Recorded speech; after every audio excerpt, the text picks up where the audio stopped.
it's Anja here, and I'm back with another video for Ophelia Talks.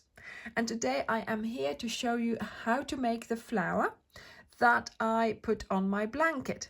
Now, the flower is based, of course, on my necklace that sparked this whole Jam Jar Happiness blanket project.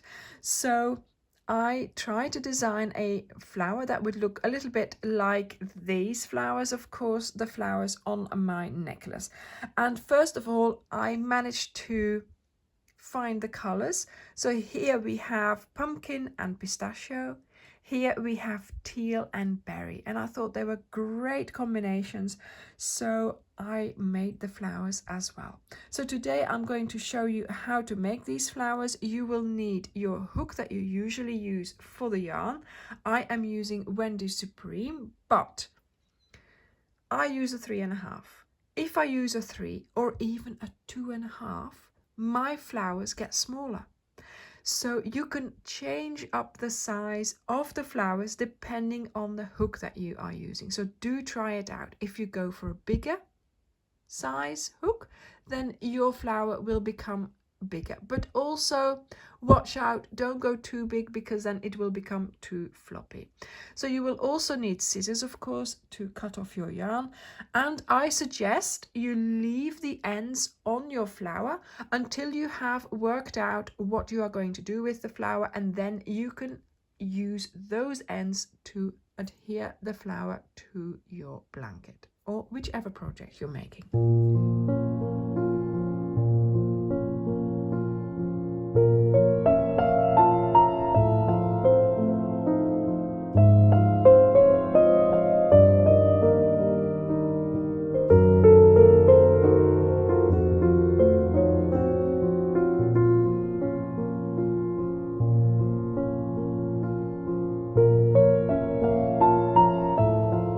I'm going to be using pistachio as my center, and I'm going to be using the pumpkin for my petals. So to get started on the center of the flower, you are going to make a slip knot, insert your hook, and you're going to chain 3. 1, 2, and 3. Then you go back to the first chain, pick it up, and you're going to bring through your working yarn through the chain and then through the loop on your hook. You now have a tiny circle to get started with.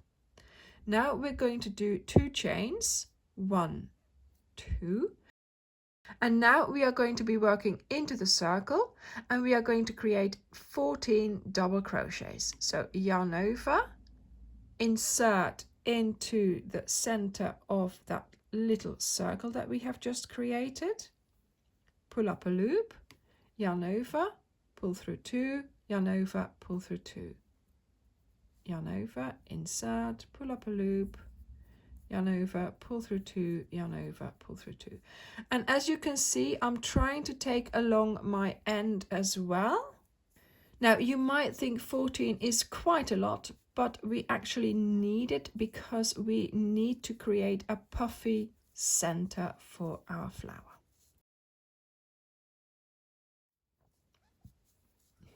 If you find your circle is filling up, do scoot your stitches around a bit. So now I have done my 14 double crochets into my circle. Now we're going to skip the 2 chains, go under the 14th V, counting from your hook, and we do a slip stitch. This has now given me 15 V's, 15 stitches running along the edge of my work here. So now you're going to make the loops which you will use to attach the petals on, but these loops will also make sure that our center is going to be puffy.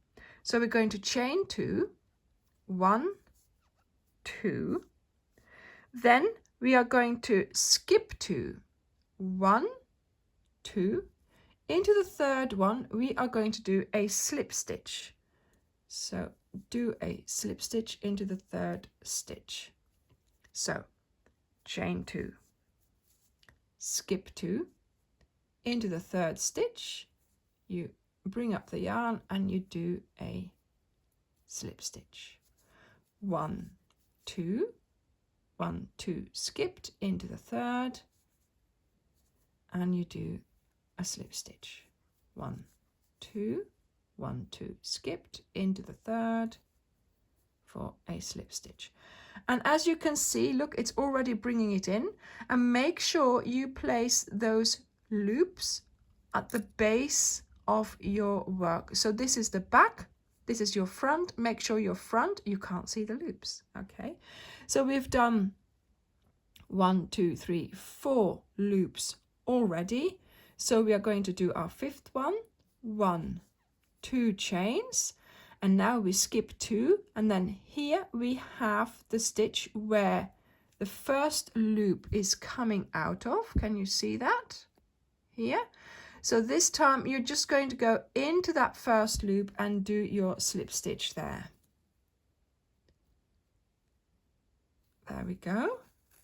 Then pull through the yarn, and look, as you can see, look, it's become a little dome shape. So this is ready to be cut off.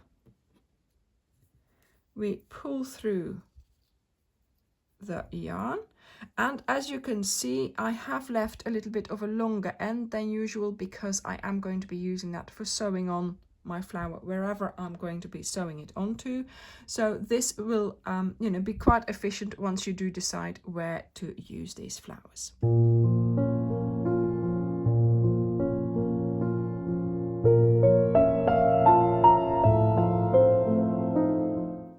Now, this one will keep on coming undone, and when you're working it will just keep going bigger and bigger, so that's not handy. So what I've been doing, you go into the next loop, you pull up a loop, and you just pull this through like so, pull it, and you've made a knot, and this is not going to come undone now. Okay, so now we're ready to start creating our petals with our pumpkin color. So looking at the back of our center, you go and insert your hook under any of the loops, bring through the yarn and attach it by pulling it through there. Right, there we go.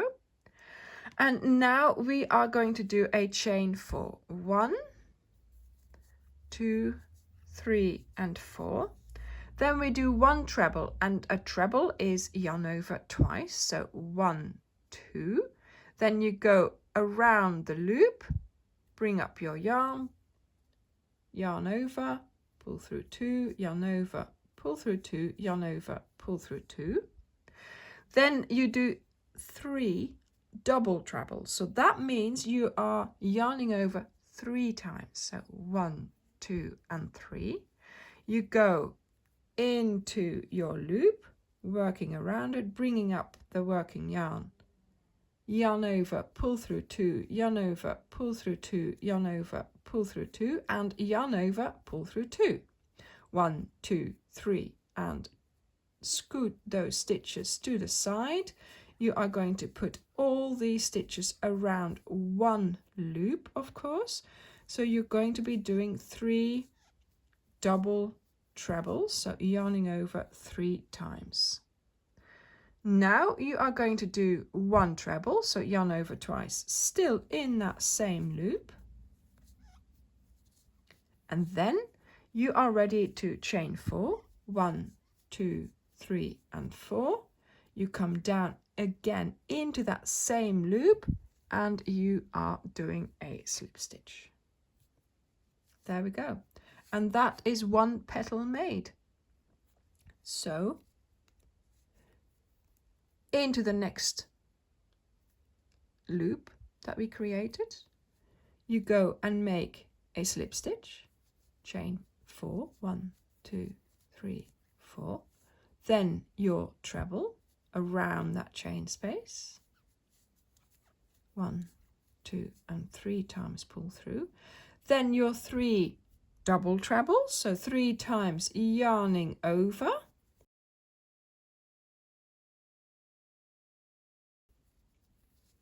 Doing your double trebles. And there we go. Then yarn over twice, do your treble.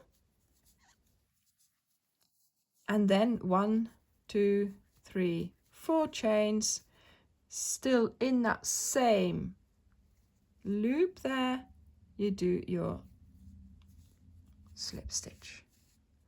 And this is how you will make 5 petals.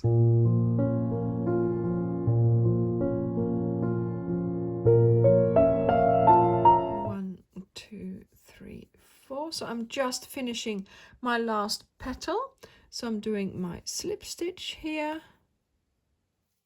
And then to close the round, I'm just going to go into the next loop here and I'm going to do a slip stitch as well. There we go. So that is the end of my flower, and as you can see, we've got a little puffy center and nicely shaped petals as well. So a little bit like my flowers there. Of course, it's a lot bigger because of course we are working with a particular thickness of yarn and our hook.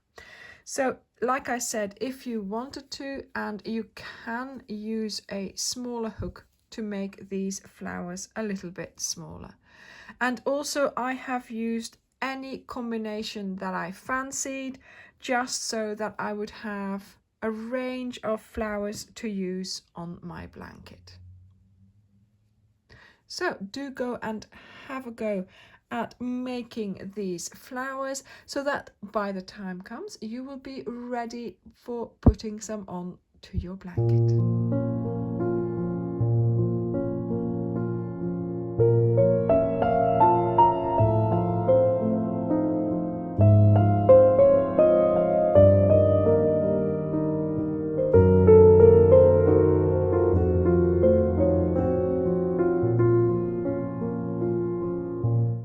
So when you are ready to sew on your flowers, you are going to, of course, use their ends, which hopefully you've left on quite long. I didn't here so much, but never mind. And here I have a sharp darning needle. Now you do need a sharp one this time because we are going to go into the stitches. So really, to make sure you don't see that we've sewn on these flowers onto the blanket, you need to make sure that you're not going through your stitches. So I'm going to obviously put one of these strands on my needle, and then instead of going through, you're going to go and pick up some strands but stay in your stitch here. So look at the back here, you can't see that my needle is in there, and that's what you need to do to make sure that you obviously don't see at the back that you have sewn on these flowers. So come back then, so put some strands away here and just go into your flower, picking up some strands as well, and then pulling it, then going back into your stitches there, making sure you don't go through but you keep it inside your stitches, and you basically go back and forth picking up stitches onto your blanket and into your flower as well. There we go. And yes, you'll just have to do that with the 4 ends that I've got here. So once again here, I'm just picking up some strands, staying in the middle of the bodies of the stitches there. There we go.